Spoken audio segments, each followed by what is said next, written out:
people, his critics, saying now is not the time for him to go because there is a war on in Ukraine. Well, I'm joined to think about this by military historian Peter Chadwick-Adams. Peter, good evening. Good evening, Nigel. I was drawing very briefly in my introduction the story of 1945.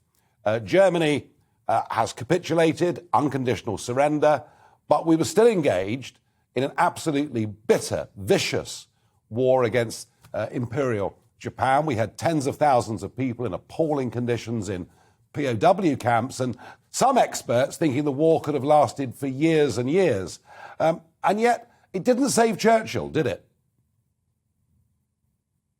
Well, it didn't save Churchill on that occasion. I mean, we have a habit of changing horses, changing prime ministers in the middle of world wars, and we've done it 3 times.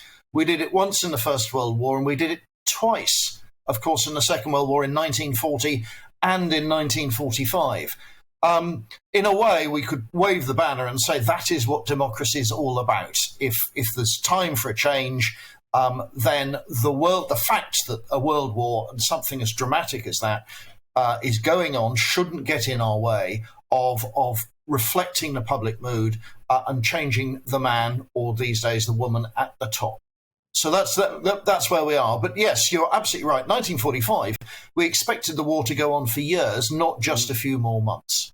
So there was far more at stake in those days. And were those arguments, I mean, in 1940 when Chamberlain went and 1945 when Churchill went, were those arguments made that you can't remove a prime minister because we're at war? I'm sure they were, and this is all down to personality. Churchill, I mean, it was a knife edge, but I think it was Churchill's election to lose, and he lost it.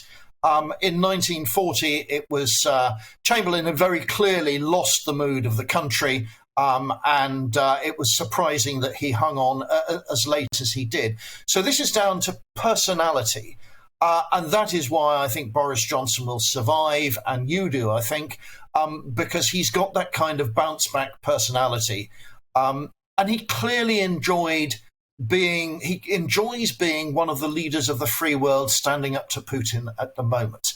And he was quite clearly a different person when he visited Kiev, as we saw over the weekend. I've never seen him more relaxed and confident as he was then. It was almost as though he'd stepped off onto a different planet. And I think that makes a difference. I agree with you. Peter, I agree with you. He did it he did that very, very well indeed. And that's why I believe he will survive for now. But I do think the other problems are going to mount, and May the 5th could be some sort of electoral disaster. One other quick historical comparison I'd like to draw with you, and it's the 1979 government of Margaret Thatcher was, by early 82, in very considerable trouble. The policies they put in place to tackle inflation were the most unpleasant tasting medicine there's ever been. They were long-term plans, and short-term they were hurting people. The Falklands War arrives. We are victorious, albeit at cost, but we are victorious. And suddenly, the electoral prospects of the Conservative Party completely change. And I totally get those positive images of Boris Johnson in Kyiv. And as I drive around the countryside, I'm amazed to see the number of houses flying Ukrainian flags. I really am.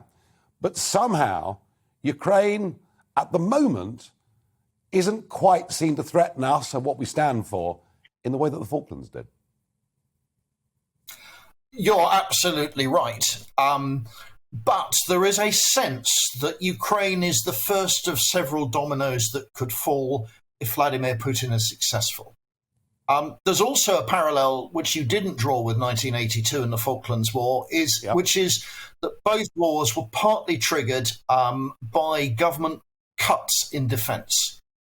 And part of Britain's sense of unreadiness to meet Vladimir Putin has been a continual wind down of defence and foreign policy, at least for the last 15 years.